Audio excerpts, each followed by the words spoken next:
Impulsar a transformación digital na provincia é o obxectivo do proxecto Xeopadrón que porá en marcha a Deputación nos 67 concellos de Lugo. O presidente da institución provincial asinaba este martes no Pazo de San Marcos o convenio de cooperación con alcaldes e alcaldesas e outros representantes das corporacións municipais. Trátase dun programa dirixido a modernizar e actualizar os padróns municipais, contrastando os datos co Instituto Nacional de Estatística e co Catastro, co fin de preparar o camiño cara ao padrón online.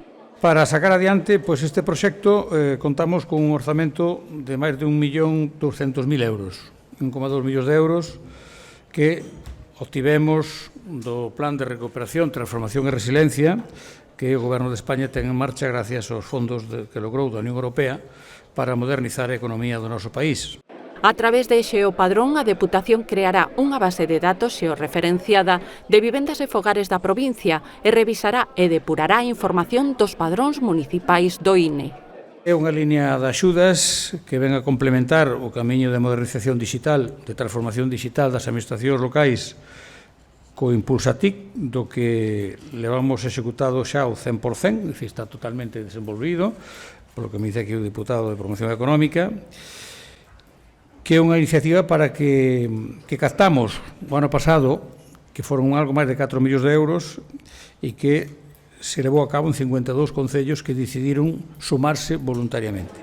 José Tomé fixo balance do anterior programa, o Impulsa TIC, citando algúns exemplos como a implantación dun sistema de grabación das sesións plenarias municipais.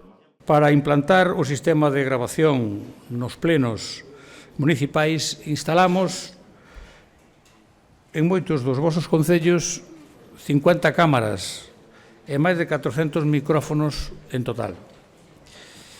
Ou renovamos equipamentos informáticos coa compra de 114 ordenadores e máis de 460 pantallas ou tablets, máis de 100 tablets. Respecto aos fondos da Unión Europea conseguidos para investir nos concellos, o presidente lembrou que a Deputación de Lugo está á cabeza das institucións provinciais de España.